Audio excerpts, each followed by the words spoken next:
Hello friends, आज हम footprints without feet का क्वेश्चन एंड आंसर्स करेंगे। First question, how did the invisible man first become visible?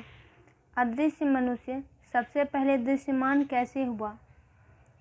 Answer, अदृश्य मनुष्य तभी तक अदृश्य रह सकता था जब तक उसके पास कपड़े ना हो। जैसे ही उसने अपने कपड़े पहने वह दिखने लगा। हवा बहुत ठंडी थी और बिना कपड़ों के होने के कारण ग्रिफिन को कुछ गर्माहट की ज़रूरत थी। वह लंदन के एक बड़े स्टोर में घुस गया। उसने डिब्बे खोले, लिफाफे फाड़ डाले और अपने आप को गर्म कपड़ों में सज्जित किया। वह पूरी तरह से तैयार हो गया और पहली बार दिखाई देने लगा। Second question, why was he wondering the streets? वह सड़कों पर क्यों घूम रहा था? आंसर, यद्यपि ग्रिफिन एक बुद्धिमान वैज्ञानिक था, फिर भी वह एक अराजक यानी कानून तोड़ने वाला व्यक्ति था। उसका मकान मालिक उसे नापसंद करता था और उसने उसे बाहर निकालने का प्रयत्न किया। बदला लेने के लिए ग्रिफिन ने उसके घर में आग लगा दी। अब उसके पास रहने के लिए कोई जगह नहीं थी और पैसे भी नहीं थे। इस प्रकार वह बेघर घुमक्कड़ हो गया, जो वस्त्रहीन था, धनहीन था और बिल्कुल अदृश्य था। First question, why does Mrs hall find the scientist eccentric? Shrimati hall को वैज्ञानिक सनकी क्यों लगता है?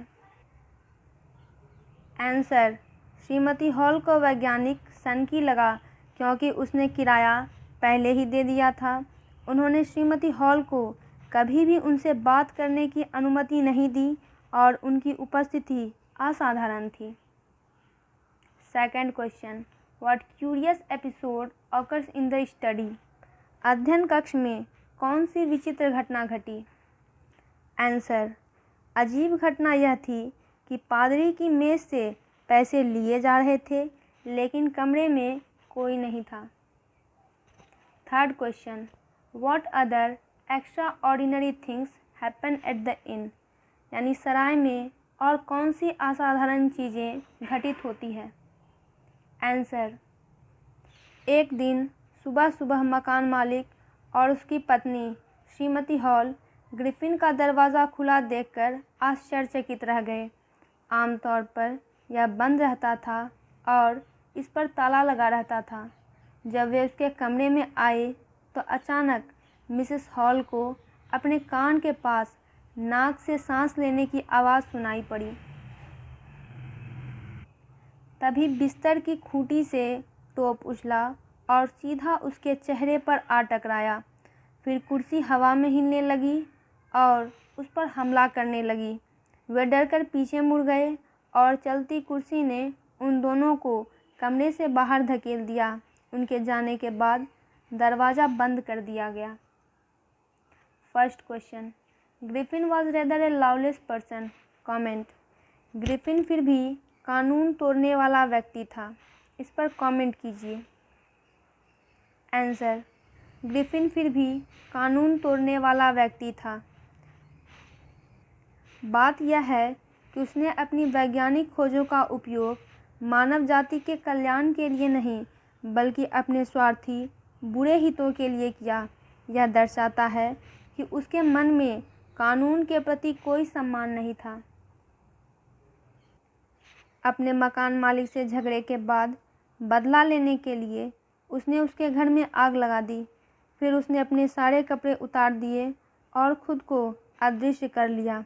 उसने अपने कपड़ों के बारे में भी चिंता नहीं थी।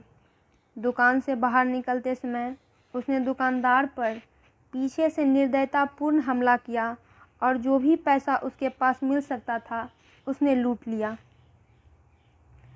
जब आइपिंग में उसके पैसे ख़त्म हो गए तो उसने श्रीमती हॉल को भुगतान करने के लिए पादरी की मेज़ से पैसे चुराए, जिन्होंने उसे एक सनकी वैज्ञानिक कहा। पुलिस सिपाही मिस्टर जेफर्स के साथ उसकी एक अजीब मुठभेड़ हुई, जो बिना सिर वाले व्यक्ति को गिरफ्तार करने के लिए कड़ी मेहनत कर रहे थे। इस तरह ग्रिफिन ने कानून का सम्मान नहीं किया और कई बार उसने अपनी सीमाएं पार कर ली, जिससे हमें उसे एक अराजक व्यक्ति के रूप में लेबल करने में मदद मिली। Second question, how would you assess Griffin as a scientist? एक वैज्ञानिक के रूप में आप ग्रिफिन का मूल्यांकन कैसे करेंगे? आंसर, एक वैज्ञानिक के रूप में हमारे मूल्यांकन में ग्रिफिन का स्कोर बहुत ऊंचा है। ग्रिफिन एक महान वैज्ञानिक थे। उनकी वैज्ञानिक खोज का वास्तव में एक क्रांतिकारी प्रभाव था, जिसने प्रतिभाशाली दिमाग को प्रदर्शित किया। लेकिन मानव जाति और विज्ञान को एक दूसरे का पूरक होना चाहिए।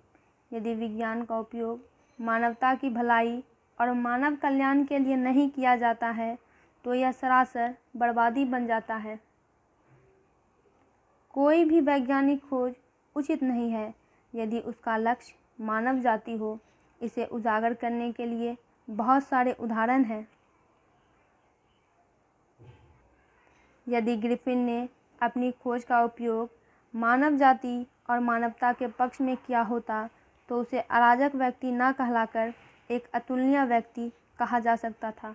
तो दोस्तों, फुटप्रिंट्स विदाउट फीट का क्वेश्चन एंड आंसर कंप्लीट हुआ।